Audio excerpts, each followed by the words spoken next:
Merci. C'est ça. Ce soir, on va parler des procès de Jésus. Dimanche dernier, on a parlé de quoi déjà? On a parlé des procès religieux. On a vu qu'il y a eu 2 procès religieux. C'est vrai? Ben, on va voir ce soir qu'il y a eu 2 procès civils aussi. Un procès devant Pilate, un procès devant Hérode. Et on va regarder, comme on l'a fait depuis le début, qu'est-ce qu'on va regarder? Les personnages. Donc je vous invite à prendre vos Bibles dans Luc au chapitre 23.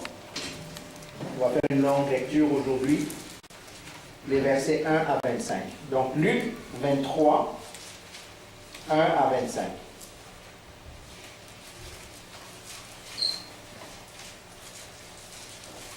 Je rappelle, j'ai demandé en vous préparant, en méditant pendant cette période, lisez les 4 évangiles, lisez tout ce qui se passe, parce que il y a plein de petites choses intéressantes dans cette histoire qui est racontée par les 4 évangélistes. Donc je lis Luc chapitre 23, les versets 1 à 25. Ils se levèrent tous et conduisirent Jésus devant Pilate. Ils se mirent à l'accuser disant, nous avons trouvé cet homme qui sème le désordre dans notre nation. Il empêche de payer les impôts à l'empereur et se présente lui-même comme le Messie, le roi. Pilate lui demanda, es-tu le roi des Juifs? Jésus lui dit, tu le dis. Pilate dit au chef des prêtres et à la foule, je ne trouve chez cet homme aucun motif de le condamner. Mais ils insistèrent en disant, il excite le peuple à la révolte, en enseignant dans toute la Judée depuis la Galilée où il a commencé et jusqu'ici. À ces mots, Pilate demanda si cet homme était galiléen. Lorsqu'il apprit qu'il relevait bien de l'autorité d'Hérode, il le lui renvoya, car lui aussi se trouvait à Jérusalem ces jours-là. Lorsqu'Hérode vit Jésus, il eut une grande joie, car depuis longtemps il désirait le voir à cause de tout ce qu'il avait entendu dire de lui. Et il espérait le voir faire un signe miraculeux. Il lui posa beaucoup de questions, mais Jésus ne lui répondit rien. Les chefs des prêtres et les spécialistes de la loi étaient présents et accusaient violemment Jésus. Alors Hérode, avec ses gardes, le traita avec mépris et se moqua de lui. Puis, après lui avoir mis un habit magnifique, il le renvoya à Pilate. Ce jour-là, Pilate et Hérode devinrent amis et d'ennemis qu'ils étaient auparavant.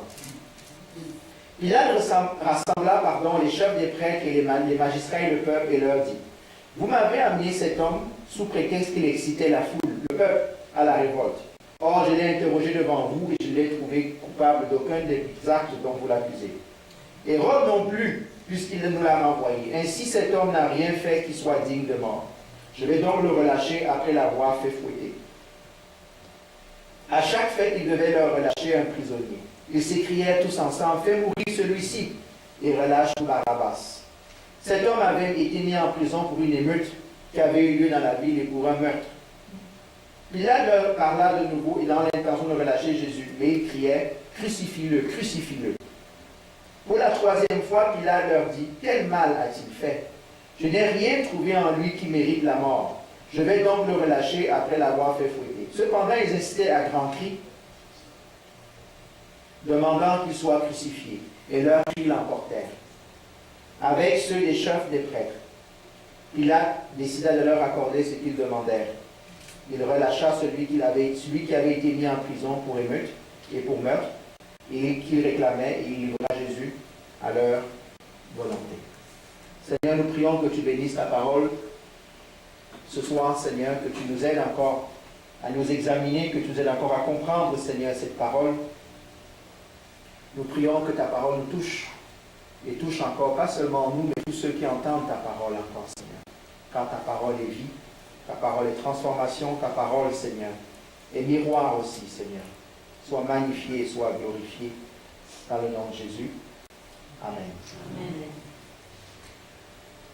On a commencé à dire dimanche qu'on avait un procès religieux qui était une mascarade, n'est-ce pas? On va tomber encore dans un autre déni de justice, avec ce qui va être les fameux 2 procès civils. Si on regarde, et je vais y aller un peu plus parce que je vais parler des 4 évangiles, quels sont les personnages qui sont devant nous? Évidemment, on a lu tout à l'heure Hérode, Pilate, la foule, les chefs religieux. Hein? Barabbas. Barabbas, ok, lui c'est juste le décor, merci, c'est ok, je vois. Barabbas, Jésus évidemment, et Matthieu nous dit que la femme de Pilate, à un moment donné, intervient, c'est une affaire familiale. Ok? Regardons donc ce que ces personnages peuvent nous apprendre. Ça va toujours? Amen. Si vous lisez, si on ne va pas le lire, mais la femme de Pilate, commençons par la femme de Pilate. Qu'est-ce que la femme de Pilate fait? Qui s'en souvient? Elle dit à son mari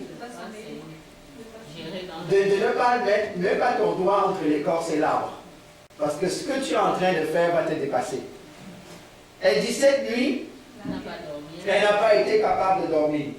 Regardez comment ce que Dieu nous apprend avec la femme de Pilate. La femme de Pilate n'est pas chrétienne, elle n'est pas croyante. Oublions le mot chrétien, ça n'existait pas à cette époque-là.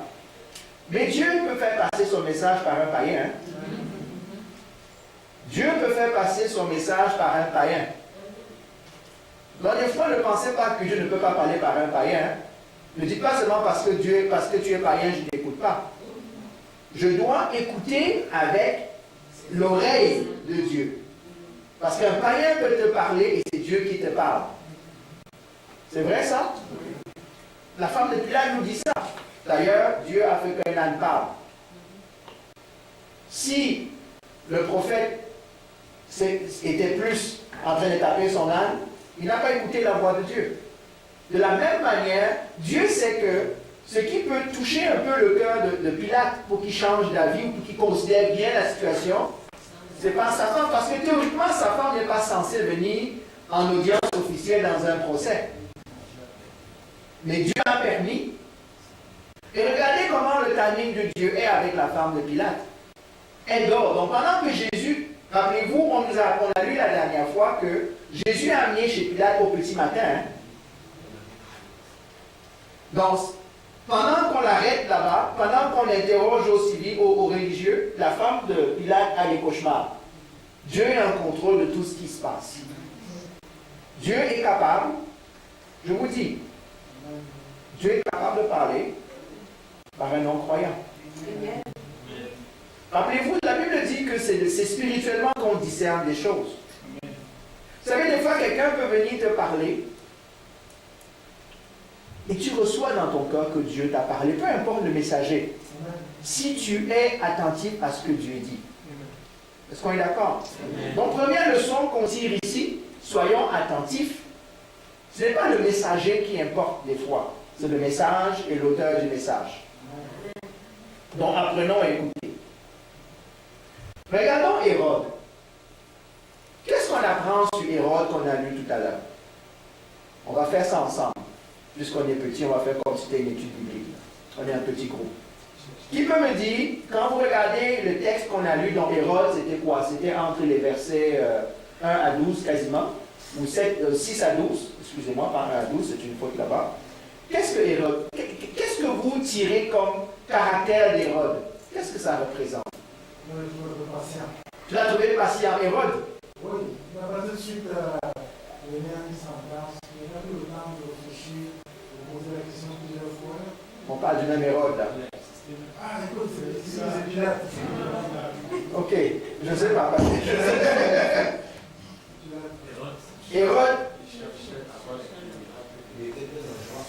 Hérode était en joie. Pourquoi? Il a entendu. Ok. Il n'a pas obtenu. Voilà. Qu'est-ce que Hérode symbolise? Il symbolise le mépris, la raillerie. Il symbolise en passant l'orgueil du monde séculier vis-à-vis du christianisme. Pour le monde séculier, nous sommes des bêtes de foire. Pour lui, Jésus était comme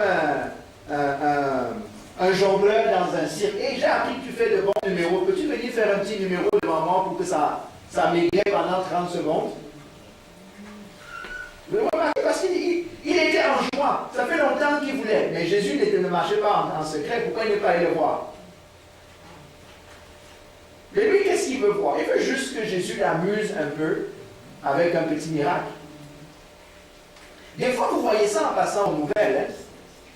Je me rappelle et c'est pas chrétien, mais c'est juste l'esprit que je veux amener, merci, mettre de l'avant. Un jour, je me rappelle, et ça c'est un autre scandale, mais regardez, ça c'est un autre sujet. Un jour, je me rappelle, c'était à la TVA Nouvelle, je pense. Je n'avais pas le nom du journaliste, qui recevait comment on appelle ça, une marabout haïtienne, là, comment ça s'appelle, une prêtresse vaudou, voilà, excusez-moi. Premièrement, je sais que d'où nous venons, si quelqu'un se présente comme marabout ou prêtre, tu n'interviews pas à la télé, à haute audience, on est d'accord? Mais moi j'étais juste surpris, et voilà comment on donne l'audience. Mais regardez l'esprit qui anime le journaliste. Puis à un moment donné, c'est un journaliste qui commence à comme ça, vous faites des trucs un peu bizarres, et puis des choses arrivent. On dit oui, on est là, c'était là pour le congrès mondial des prêtres vaudous, c'était à Montréal cette année-là. C'est une nouvelle. Comme quoi, hein? Pourquoi pas annoncer le nouveau film ou les deux trucs, mais c'est une nouvelle. Et après, le journaliste dit, mais donc ça veut dire que si maintenant vous faites quelque chose, là, je peux dire quelque chose, vous me jetez un petit sort. La dame dit, oui, je peux faire ça. Ça montre à quel point il y a un mépris dans comment il adresse, et complètement, et pas une hérésie, mais une condescendance. Je dis, comment ça se fait qu'on peut être au 21e siècle et croire encore en des histoires comme ça? C'est ce que le journaliste était en train de manifester comme attitude. Je peux faire venir à mon antenne, tu vas me faire monter ma cote d'écoute. Peut-être même si tu pourrais faire un petit miracle comme ça, les gens voudront aller me suivre un peu plus sur Internet. C'est ce que Hérode représente. Hérode représente le mépris du monde séculier par rapport à tout ce qui est religieux, tout ce qui semble être mystique au bon sens du terme. Mystique pas dans le sens anti-scientifique. Hérode représente ça.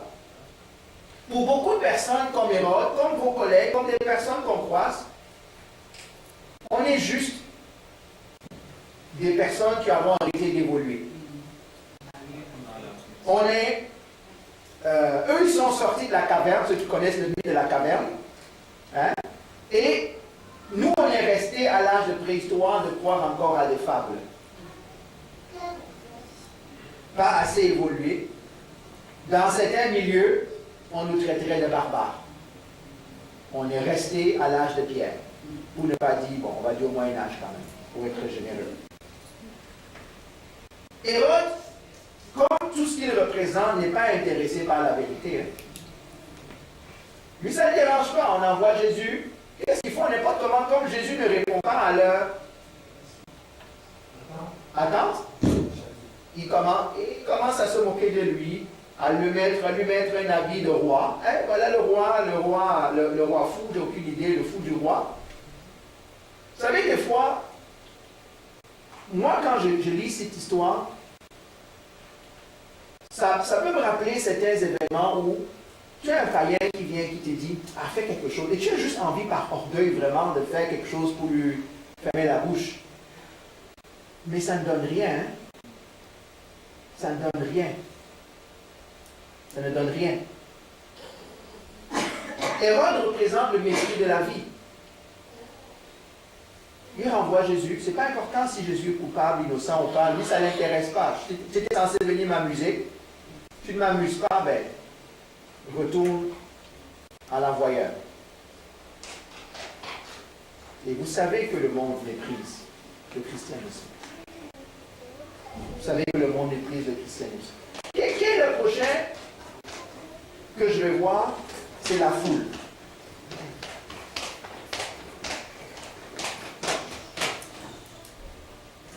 Ah là là, la foule. Il y a une chose qu'on appelle dans la société l'effet de foule. Qui a entendu l'effet de foule? C'est quoi ça, l'effet de foule? Hein? On suit. On suit le troupeau. On est comme un troupeau. N'est-ce pas surprenant que la même foule qui, il n'y a même pas 5 jours peut-être, était en train de dire aux années au plus haut des cieux, bienvenue à celui qui vient au nom du Seigneur, qui ont mis des rameaux, qui ont mis leurs habits pour que Jésus passe et chantait. C'est la même foule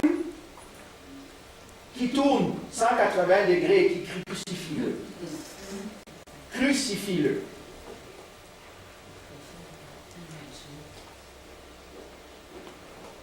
C'est un phénomène qui est connu de nos jours en passant. Qu'est-ce que l'effet de foule nous représente? Qu'est-ce que ça fait? Ça t'amène à faire ça amène à faire que des personnes fassent des choses en groupe qu'ils ne feraient jamais seuls. Regardez les gilets jaunes. Il y a des gens qui savent casser des choses qu'ils n'auraient jamais cassées s'ils étaient tout seuls. Ils n'auraient même pas eu l'idée de le faire.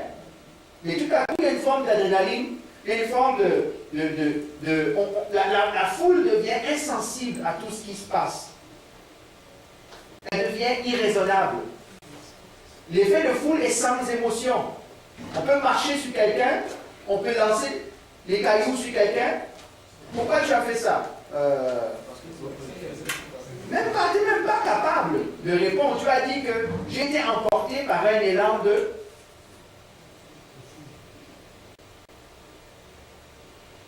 Elle est assoiffée de sang.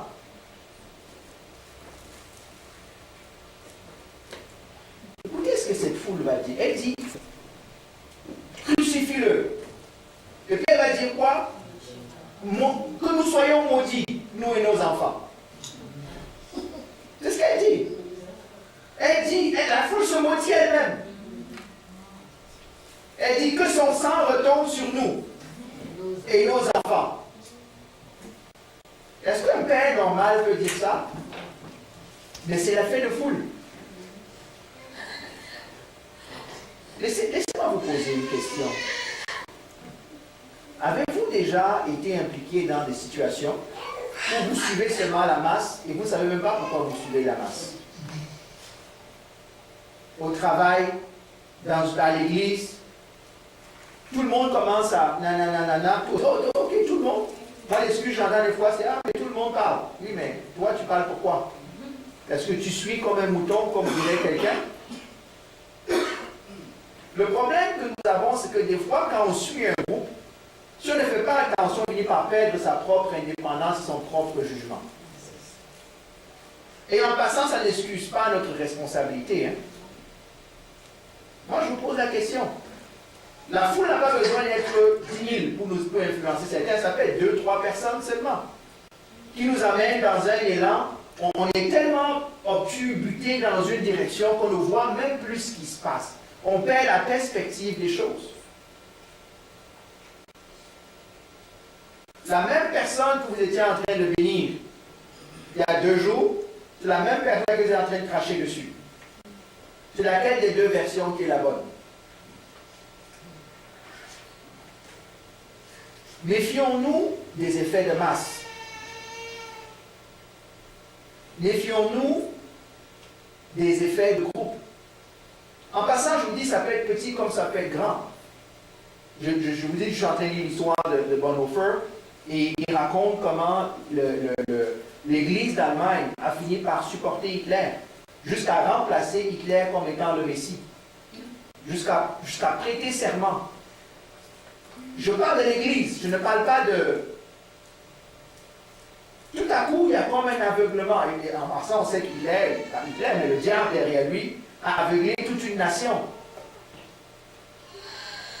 Comment est-ce que nous continuons de discerner sans être juste menés sans jugement dans ce qui se passe?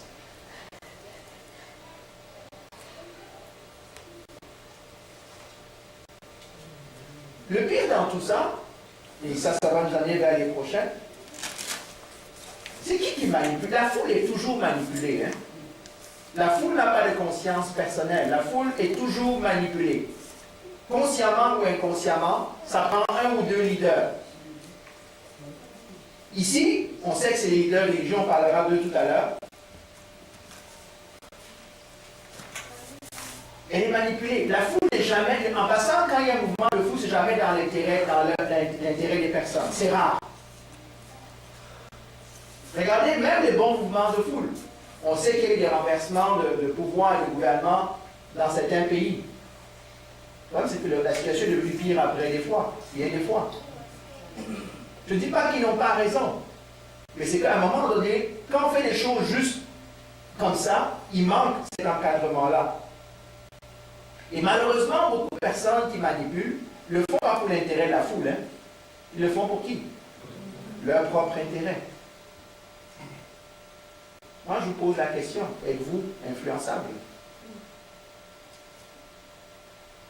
Avant de dire oui ou non, là, pensez-y. Peut-être que vous n'avez jamais vécu ça.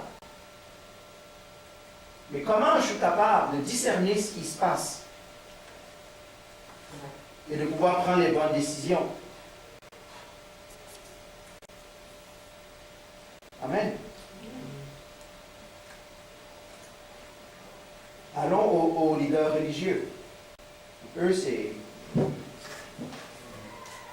les meneurs de la foule.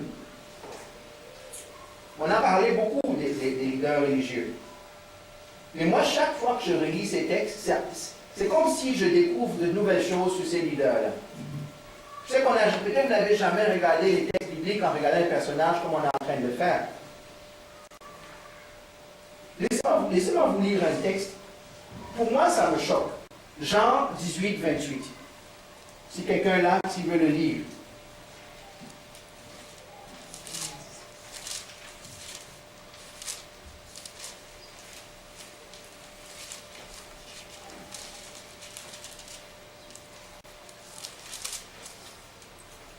Jean 18, 28. Quelqu'un l'a trouvé? Vas-y, Laetitia, s'il te plaît. Ils conduisirent Jésus de chez Caïphe au prétoire. C'était le matin.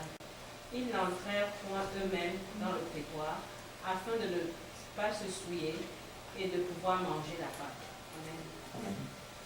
Non, mais réfléchissez un peu à ce verset qu'on vient de lire là. Qu'est-ce que ça vous dit? Comment ça vous interpelle? Il est bien calme ce soir-là. En passant, ça s'appelle l'esprit religieux. L'esprit religieux te regarde, te tue en souriant. Voilà des personnes qui, on l'a déjà vu dimanche dernier, sont en train de connaître une licence. Mais leur préoccupation, ce n'est pas savoir est-ce qu'ils rendent la justice de Dieu. Est-ce qu'ils sont justes? Leur préoccupation, c'est est-ce que je vais manger l'agneau tout à l'heure? Est-ce que je vais être pur pour respecter la règle de Dieu que je suis en train de briser en ce moment, pour être capable d'aller manger? Moi, ça me choque. En passant, je vous ai dit, l'esprit religieux est beaucoup plus présent dans l'Église que vous ne pensez, dans nos cœurs que vous ne pensez. On doit faire, l'esprit religieux, je vous dis, ça tue, ça te rend insensible. C'est pas grave, tant que tu fais tes 4 prières par jour, fais tout le reste de ce que tu veux dans la journée. Mais fais tes 4 prières par jour. Habille-toi comme ça. C'est pas grave. Fais ce que tu veux. Mais habille-toi en blanc, mets le voile, mets les habits comme ça, ne porte pas. Il y a tellement de règles qu'on fait. Finalement, les gens s'habillent en blanc pour tuer, au moins je suis déjà habillé comme Dieu veut. On ne parle pas de personnes qui ne connaissent pas, on parle de leaders ici. On parle de personnes qui sont censées prêcher par quoi? Par l'exemple. Le rôle que Dieu donne aux leaders, le rôle que Dieu nous donne, c'est quoi? Enseigne au peuple à discerner le bien du mal.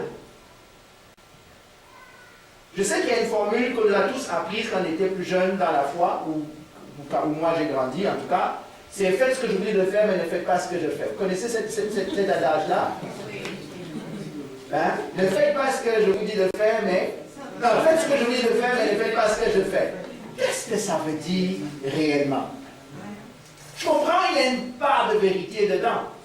Mais quand ça devient institutionnalisé, c'est un enjeu. On a des leaders qui se comportent, en passant, ils n'ont même plus honte. Ils n'ont même plus honte. Ils le font ouvertement.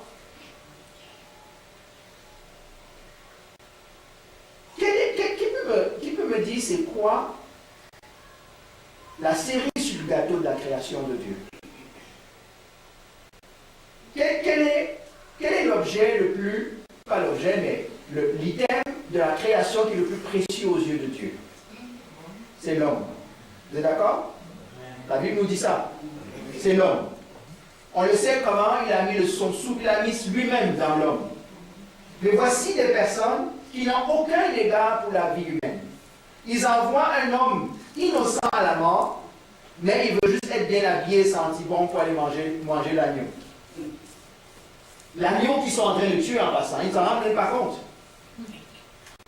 Ils sont tellement aveuglés par leur jalousie, parce que Pilate voit qu'il sait pourquoi, il dit qu'ils sont jaloux. Il avait dit, il savait que c'était par jalousie. On l'a dit la dernière fois, tout ce qui se passe dans le cœur des leaders religieux, ils sont en train de servir eux-mêmes, pas Dieu. On est d'accord? Moi, je vous pose la question, combien de personnes dans les églises, parce qu'il faut qu'on parle de chrétiens là, sont là pour se servir eux et non pas servir Dieu ou servir les autres? Combien? Peut-être qu'il y en a qui le font, mais comme ils ne sont pas devant, on ne sait même pas. Mais on a autant d'intrigues dans l'église que dans le monde. Je sais. Quand on regarde les pharisiens, on leur jette tous la pierre. Hein? Quand on les regarde, on se moque d'eux. On dit, les mauvais pharisiens. Oui, mais nous sommes des fois, si on ne fait pas attention un peu comme ça. On manipule, on intrigue pour avoir le poste, pour être là où on veut être. On se sert soi. Moi, c'est des trucs que je n'arrive pas à comprendre, comment des gens vont encore dans les églises de prospérité. Tout le monde sait comment ça marche. Si tu ne sais pas, allume la télé, va sur YouTube, tout est dénoncé, mais les gens y vont. Et on nous justifie qu'il faut avoir des châteaux de 15 millions pour pouvoir vivre parce que c'est comme ça que Dieu nous a bénis. Ça s'appelle un système pyramidal. Hein?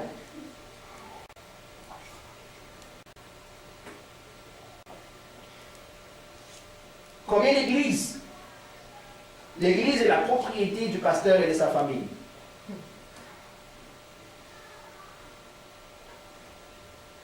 Combien d'églises sont sous l'emprise d'un groupe qui dirige tout?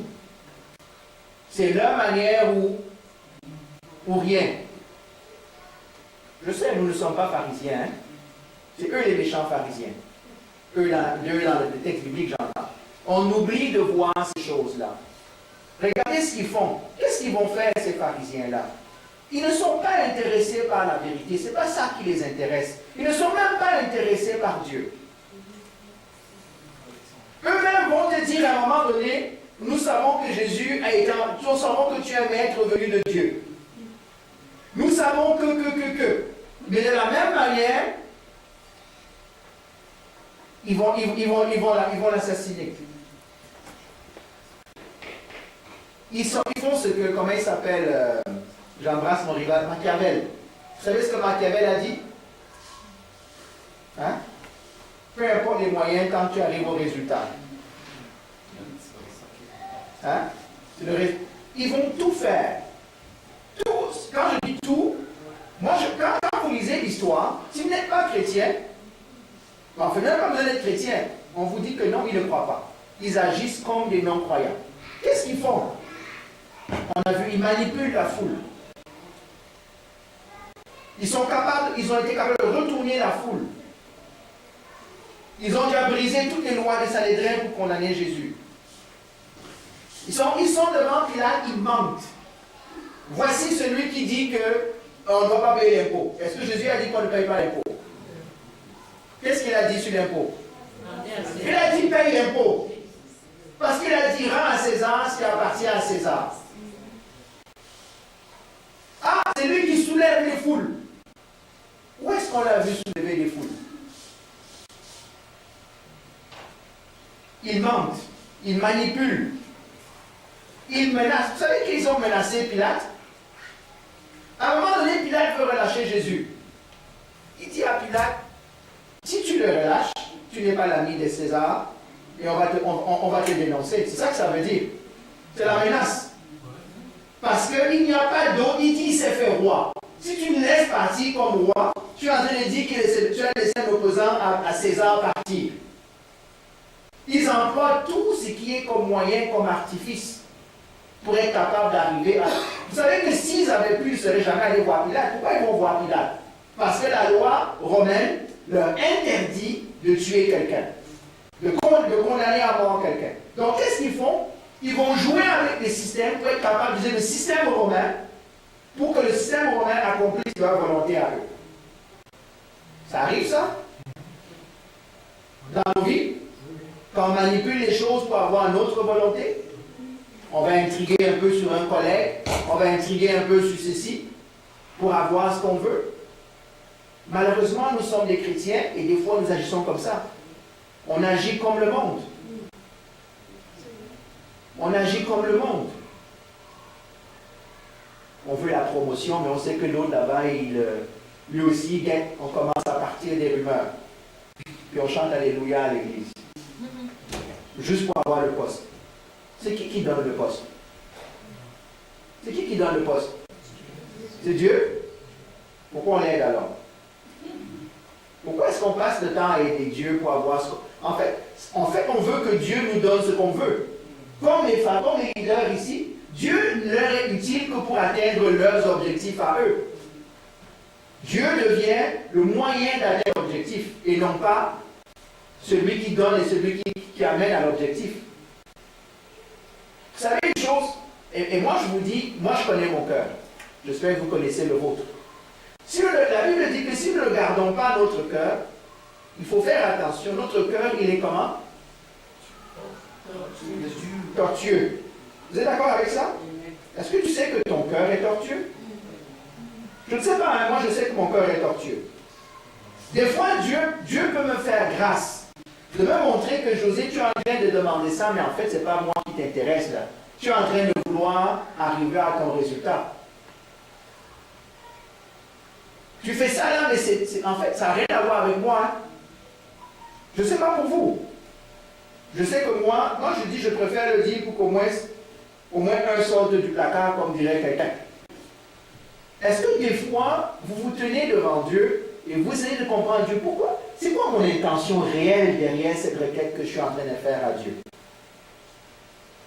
Vous serez surpris des fois de la raison réelle, hein, ça va vous faire peur. Il n'y a pas beaucoup d'amen. Mais des fois, ça va vous faire peur. Qu'est-ce qui va vous faire peur? De vous rendre compte que malgré toute votre sincérité devant Dieu, malgré cela, votre cœur est en train d'être tortueux. Et c'est là où Dieu nous interpelle. On a besoin de réaliser ces choses-là dans nos vies. Des fois, on est intrigué, on a fait plein de choses, puis on vient témoigner que Dieu va venir avec le travail. Des fois, on fait peut-être, non, Dieu ne t'a pas béni avec le travail. Tu es intrigué pour avoir ça. Ça n'a rien à voir avec Dieu. Ce n'est pas parce que j'ai dit que Dieu m'a béni que tout à coup ça légitime ce que je suis en train de faire.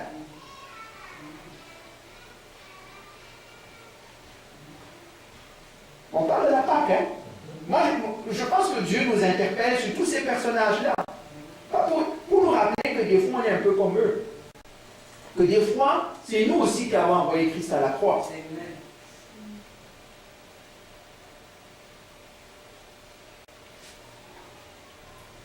Des fois, la Bible dit que nous sommes censés être la lumière.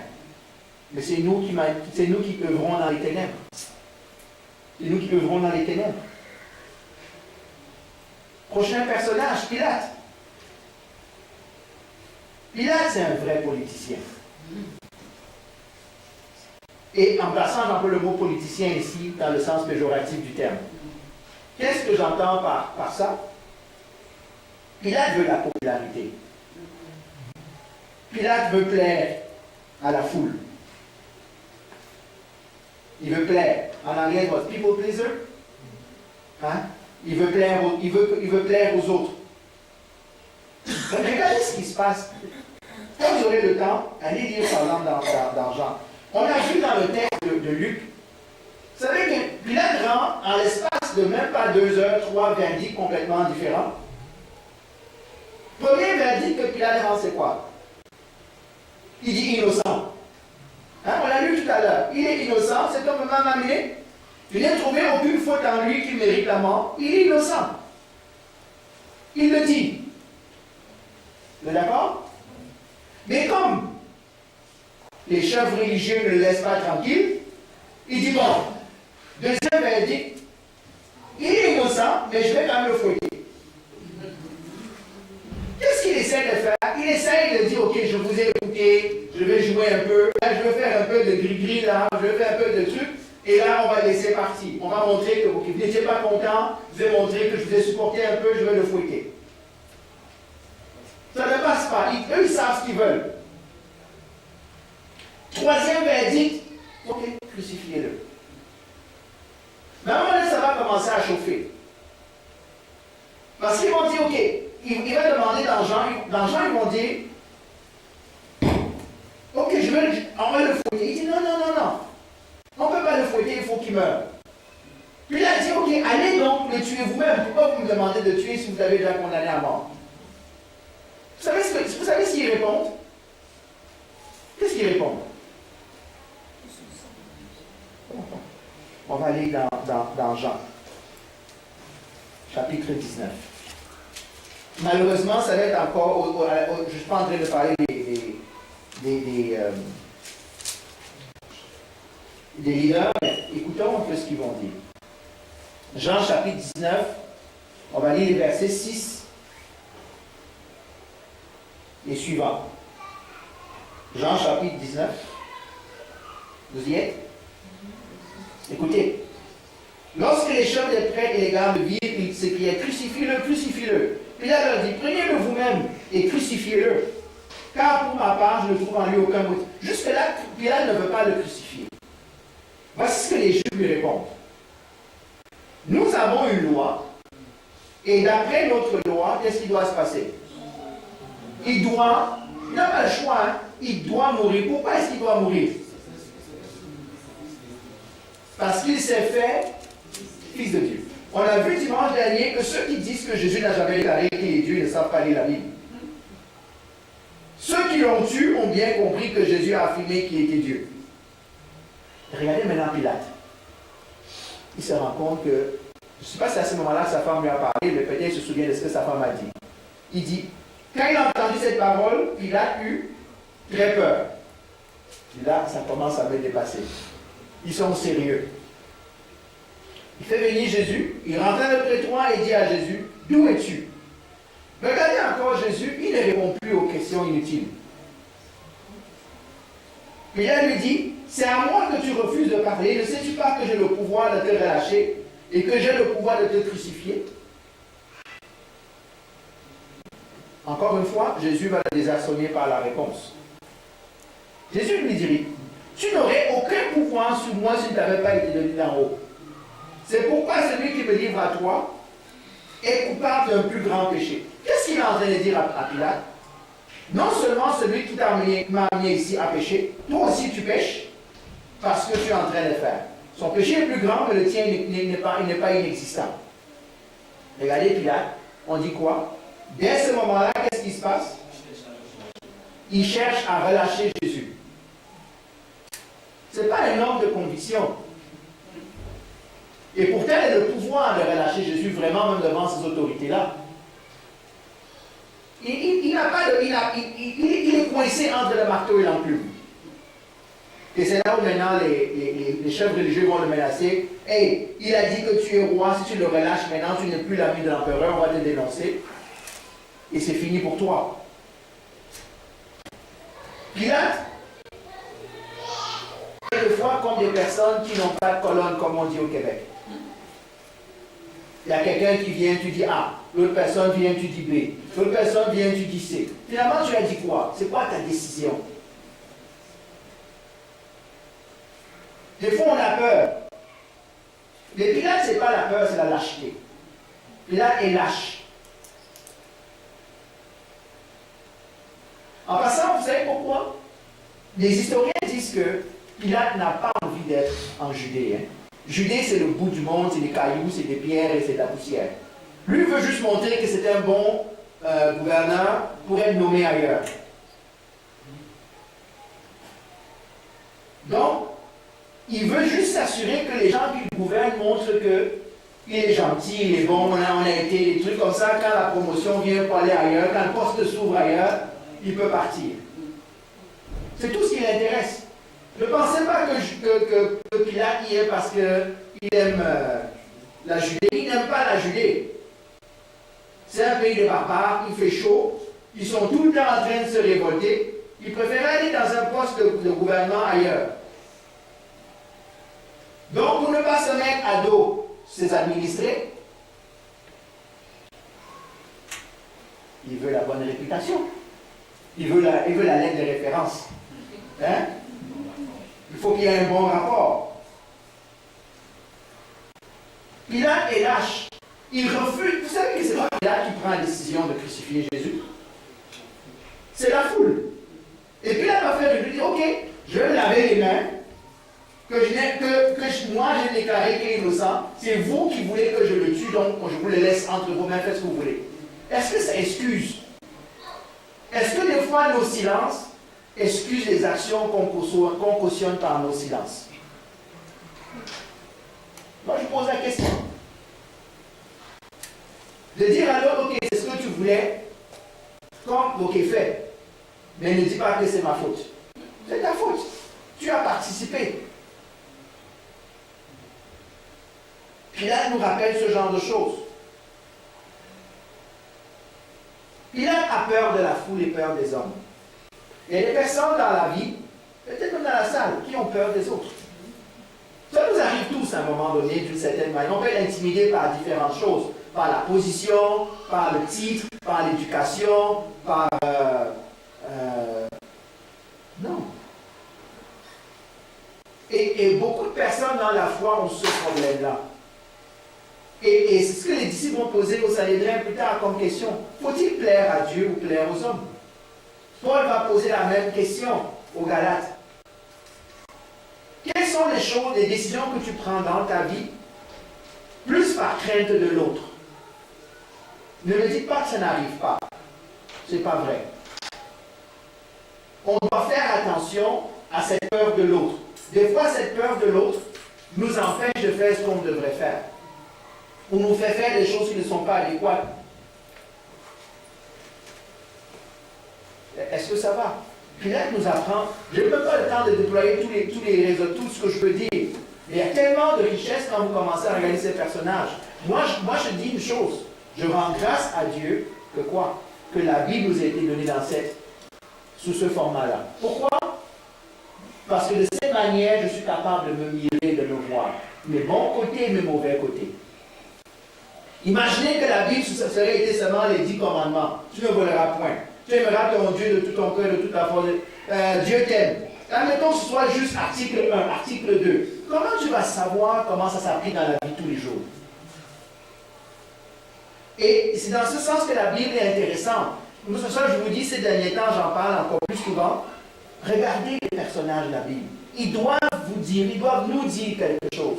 Parce que si nous ne nous voyons pas, si nous ne voyons pas les situations de nos vies autour de ces choses-là, mais nous manquons de comprendre le travail pratique et l'application de la Bible dans nos vies. Et je sais que nous aimons les doctrines. Nous aimons connaître, on va dialoguer pendant longtemps, discourir sur la perte du salut, sur si Satan peut être sauvé, si, est-ce que Jésus est mort un samedi, un dimanche, un lundi. Oui, mais ce n'est pas ça la vie pratique de la vie chrétienne.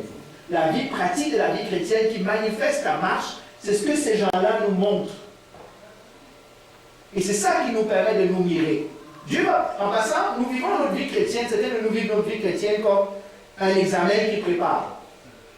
Vous voyez ce que je veux dire? Quand nous passons notre temps à étudier les doctrines, c'est un peu comme si on se dit, bon, je veux bien maîtriser mon sujet, comme ça, quand je vais arriver au ciel, j'aurai l'examen.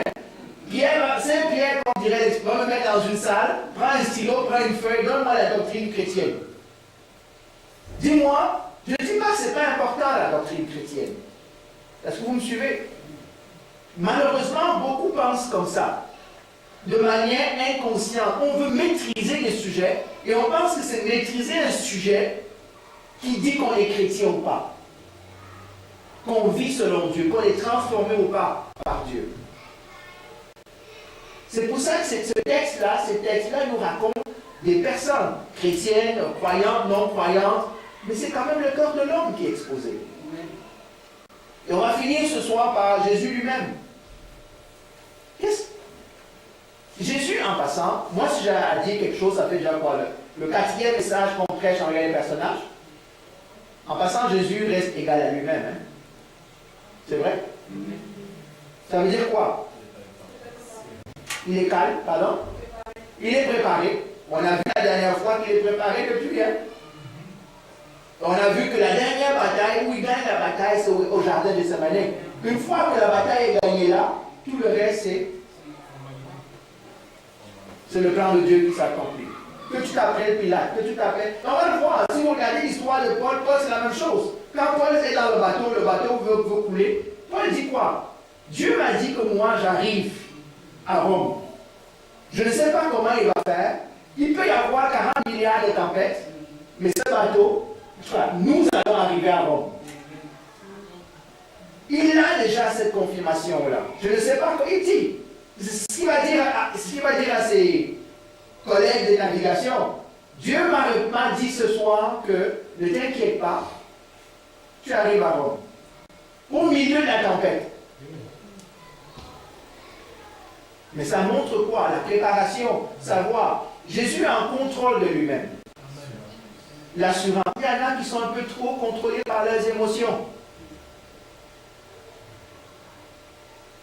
Je parle à plusieurs parmi nous. On est contrôlé par nos émotions. Dès que quelque chose se passe, boum. Parce que quand le feu est parti, tu ne peux plus ramener. Hein? C'est vrai ça? C'est vrai? Il y en a parmi nous, là, il suffit seulement qu'il y ait une étincelle pour que c'est fini, là. Comme disait quelqu'un, le puits de pétrole est parti, ça prend 2 ans pour pouvoir l'éteindre. Non, Jésus est en contrôle. À un moment donné, c'est normal que Satan agisse comme Satan. Parce que si Satan agit comme Dieu, là, ça va être encore pire. Si quelqu'un te crache dessus et t'insulte, parce qu'il est animé par l'esprit de Satan, tu t'attendais que l'esprit de Satan te fasse quoi? Te flatte?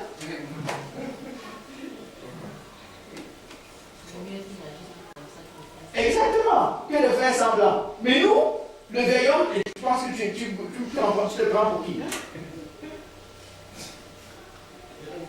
En passant, Jésus, regardez quand Jésus parle, on a vu dimanche dernier, ou même quand on a fait les procès. Jésus ne dit que les mots qui sont essentiels. Les questions inutiles, Jésus n'y répond pas. Ça ne l'intéresse pas. Ce n'est pas un débat. Pourquoi tu es né? Où est-ce que tu vas? Fais-moi. Il t'accuse de plein de choses. Ok. Tu lui dis quoi? Je ne vais pas changer le mot. Mais il répond aux questions qui sont importantes. Es-tu le Fils de Dieu? Oui. Tu le dis. Es-tu roi? Oui. Quoi d'autre? Pilate, dis-moi, qu'est-ce que tu veux savoir d'autre? Ils ont dit que tu es le Fils de Dieu. Ok. Je veux que je te dise quoi? Je te fasse la démonstration. Et on a lu tout à l'heure, le silence de Jésus l'étonne. Il dit, ok, mais tu ne comprends pas que je peux te relâcher? Par contre, je lui dis quoi? Même le pouvoir de me relâcher, on te l'a donné, ça ne t'appartient pas. Je vous dis que c'est une réponse qui prend Pilate à contre-pied. Hein? Il dit non, ça me dépasse. D'habitude, quand je monte ma belle armure, tout le monde tremble, tout le monde panique, dit oui, chef. Regardez ce qu'il dit. Jésus résume en passant toute sa venue par une chose. Je vais finir ici. Jésus dit ceci. Il dit à Pilate, je suis venu pourquoi? Pour la vérité. Tout ce qui se passe à la Pâque, tout le ministère de Jésus, c'est juste une seule chose. La vérité. Et il dit à Pilate quoi? Qu'est-ce qu'il dit à Pilate? Qu'est-ce que Pilate dit? Qu'est-ce que la vérité? C'est vrai? Vous connaissez ce texte-là? Vous savez que c'est comme ça que la société répond aujourd'hui au mot la vérité. Tout le monde va dire qu'est-ce que la vérité? C'est ta vérité, c'est ma vérité, c'est leur vérité, c'est conjuguons ça à tous les temps, à toutes les personnes. Il n'y a plus de vérité pour le monde. Mais Jésus rappelle que le moment que nous sommes en train de vivre, ce qu'on est en train de commémorer, c'est le moment de vérité. comment nous nous tenons, ce qui va juger l'homme, c'est comment chaque homme aura géré cette vérité-là. Ça va au-delà de la croix. C'est la vérité même de Dieu. Que c'est Dieu qui a créé le monde. Que c'est Dieu qui a créé l'homme. Que c'est Dieu qui a mis les hommes en jugement. Que Jésus a payé le prix. C'est cette vérité-là que Jésus est venu incarner. Et rappelez-vous ce que je ne fais que vous dire depuis. Regardez tous les acteurs. Ils ne sont pas intéressés par la vérité. En tout cas, pour la plupart. Hérode, la vérité, curse. C'est moi qui fais la vérité. Je suis le roi Hérode. D'ailleurs, il va mourir plus tard. C'est ma vérité. Pilate lui tourne le dos en disant, qu'est-ce que la vérité? Les chefs religieux, ils ont leur vérité. Leur vérité, c'est quoi? C'est que si Jésus continue, eux, ils vont perdre les pouvoirs. Donc, leur vérité, c'est que Jésus doit mourir. Chacun d'eux, dans cette histoire-là, a sa vérité. Comme la société dans laquelle on vit. En passant, comme chacun d'entre nous. Parce que quand Dieu nous confronte avec la parole, on négocie cette vérité-là. On n'est pas si différent que ça, là. C'est la même séduction, c'est la même chose que Satan a fait. Hein? Qu'est-ce que Satan a fait? À Ève, il a mis en doute la parole de vérité. Est-ce que Dieu a vraiment dit ça? Est-ce que quand il a dit ça, est-ce qu'il a vraiment pensé ça? C'est encore la même chose que Jésus est venu révéler. Jésus a dit, je suis venu pour que la lumière. Et la lumière est venue, mais ils ont préféré quoi? Ils ont préféré la non-vérité. Les ténèbres, ce n'est pas à l'opposé de la lumière, c'est à l'opposé de la vérité. Je suis venu pour la vérité, mais les hommes ont préféré le mensonge. Le mensonge qu'ils ont, le mensonge que le diable leur donne, le mensonge qui leur plaît. J'espère que nous voyons toutes ces choses-là dans ces personnages. Que nous voyons toutes ces choses-là dans pourquoi Jésus est mort à la croix. Moi, je vous ai dit, et je vais le dire encore, je ne suis pas certain que si j'avais été là, j'aurais agi différemment de toutes ces personnes. Je ne sais pas pour vous, mais moi, je connais mon cœur un peu, un tout petit peu.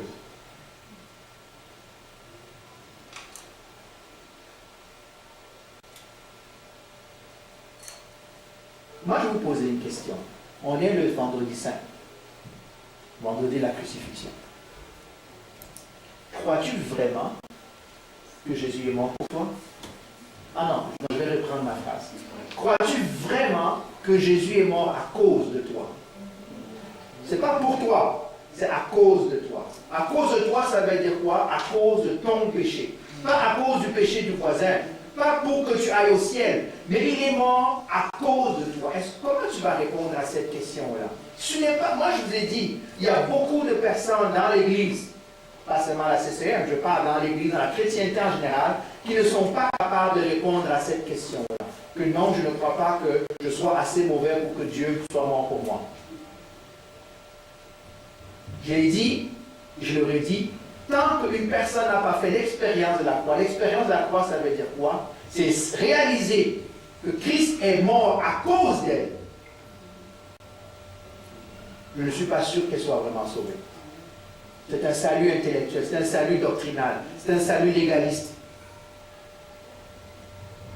Parce que si nous ne réalisons pas que c'est à cause de chacun d'entre nous que Christ est mort à la croix, nous ne serons pas capables de prendre le bénéfice de la croix.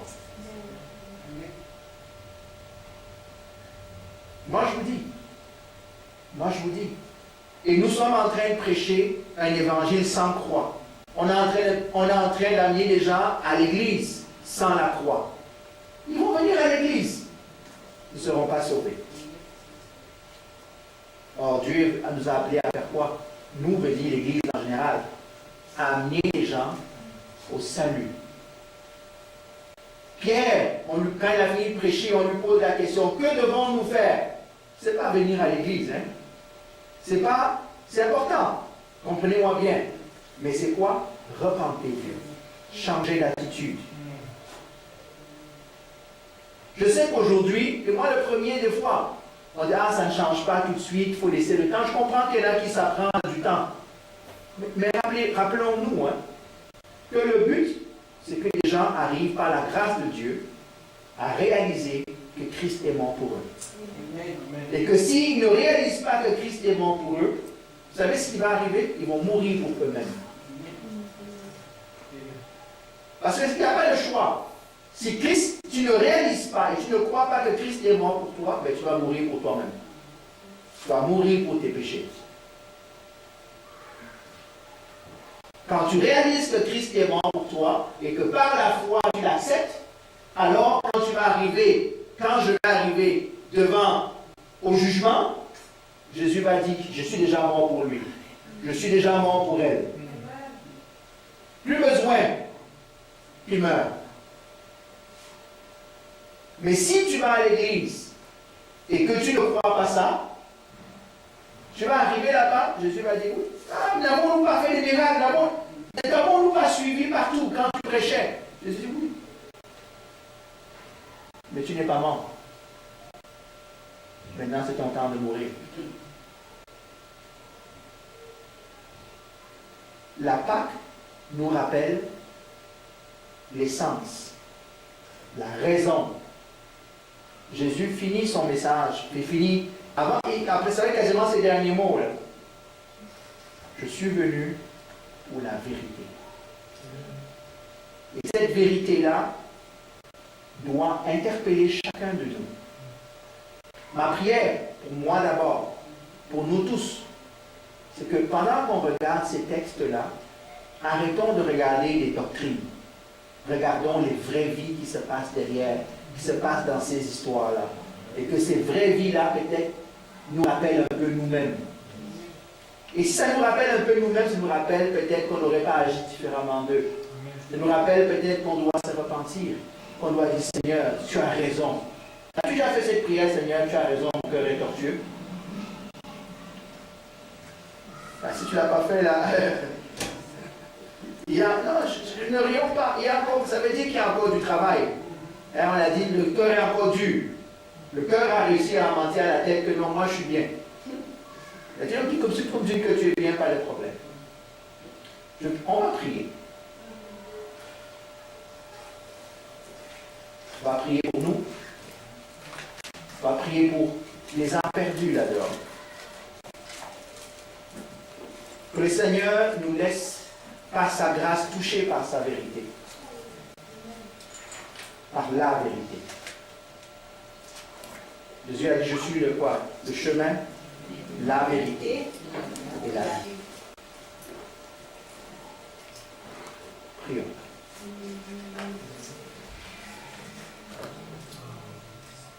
Seigneur, nous voulons te bénir et te rendre grâce.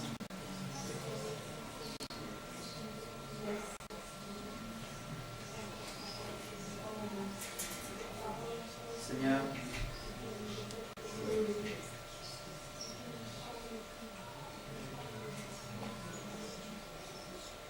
je veux m'humilier devant ton trône ce soir.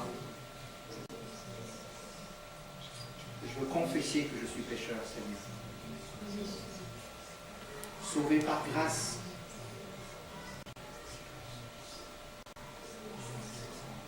Seigneur, je veux me joindre à mes frères et sœurs ici, Seigneur, et reconnaître que c'est à cause de moi, c'est à cause de nous, à cause de chaque homme, chaque femme sur cette terre, de tout temps, que tu es à la croix, Seigneur. Tu l'as dit, Seigneur, il n'y a rien de bon en nous à cause du péché, Seigneur.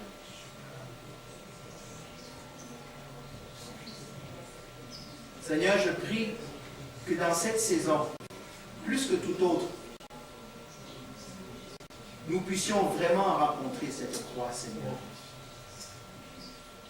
Nous, nos frères, nos sœurs, nos familles, les personnes qui sont perdues là-dehors. Et pire encore, les personnes qui peuvent être perdues dans l'Église, Seigneur Tout-Puissant. Père, je prie que dans ta grâce, tu nous aides à saisir. En regardant ces personnages, c'est facile, Seigneur, même pour moi de me tenir et de parler en mal des pharisiens, de parler d'Hérode et de Pilate. Mais la réalité, c'est qu'au fond de mon cœur, Des fois, je suis comme eux, Seigneur. Des fois, nous sommes comme eux, Seigneur. C'est peut-être pas écrit pour que d'autres étudient nos vies, pour voir toutes nos erreurs et tous nos cœurs, Seigneur. Mais toi, tu les connais. Je veux m'humilier. Nous voulons nous humilier devant toi, Seigneur. Quelle grâce que de pouvoir se tenir ici et d'invoquer ton nom. Quelle grâce, Père. Parce que nous n'avons rien fait, rien, si ce n'est de croire à ce que tu as fait. Je prie que dans ta grâce, tu ouvres les yeux encore à plus de personnes. Tu as dit que tu ne veux pas le joyau de ta création, la prunelle de ton œil, c'est chaque homme, la vie est précieuse pour toi, Seigneur. Père, nous voulons comme toi qu'aucune âme ne soit perdue. Touche. Brise ces mouvements de foule, Père éternel. Des fois dans la foule, comment nous devenons bêtes. Comment dans la foule nous devenons, Seigneur, ce que nous ne sommes pas. Emportés par le vent, Seigneur puissant. Par des mouvements, par des prédicateurs, par des sectes, quel que soit ce qu'on veut faire, juste parce que tout le monde le fait, Seigneur. Seigneur, aie pitié de nous. Ne nous laisse pas dans les ténèbres, et que ta lumière brille. Que ta lumière brille au plus profond de chacun de nos êtres, Papa. Père, les forteresses dans nos vies, qu'elles tombent, Seigneur. Les mensonges de nos vies, qu'ils tombent, Seigneur puissant. Que le vieil homme soit vraiment crucifié dans nos vies, Père puissant.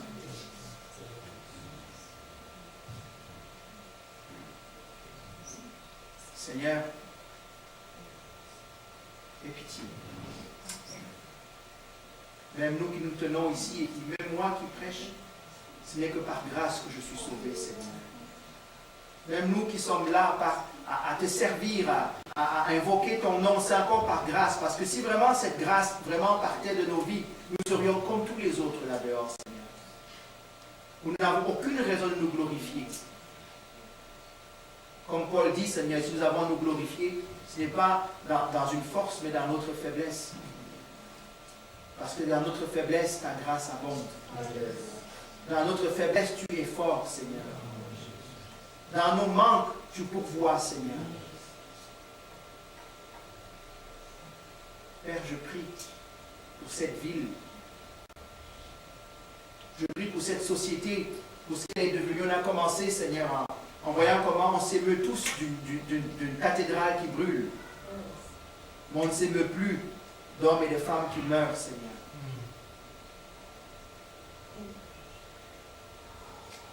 On a vu des adorateurs de pierre, de cailloux, de maisons, de bâtisses, de patrimoines nationaux et internationaux, Seigneur.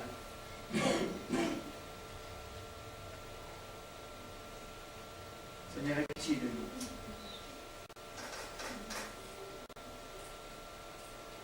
Père, envoie un réveil. Un réveil dans nos cœurs, un réveil dans nos maisons, un réveil dans nos familles, un réveil dans notre église, un réveil dans la chrétienté, Seigneur. Que des âmes soient sauvées, Seigneur. Que des âmes soient sauvées, Papa. Oh, Seigneur Jésus. Que la croix soit prêchée, que la croix soit au centre de notre message, de notre vie. On ne peut pas prêcher la croix si on ne vit pas la croix nous-mêmes, Seigneur. Aide-nous, Seigneur Jésus. En cette saison, tu t'es dépouillé de tout. Tu le dis toi-même dans le texte qu'on a lu. Toi qui avais toute autorité, toi qui avais le pouvoir de tout faire, tu t'es rabaissé, Seigneur. On va le voir demain, Seigneur, crucifié au milieu de brigands, Seigneur, comme un va-nu-pied, comme un malpropre. Tout ça pour nous. Aide-nous, Seigneur, à ne pas traîner dans la boue, Seigneur. Un si grand salut, comme dit la parole. Je te dis merci, Seigneur. Merci, Seigneur Jésus. Merci pour le prix que tu as payé. Comme dit ce chant, jamais je ne saurais le prix que tu as payé. D'être là, sur cette croix, Seigneur. Sois magnifié, sois glorifié, Père. Sois magnifié, sois exalté, Seigneur Jésus. Béni sois-tu, Père. Béni sois-tu.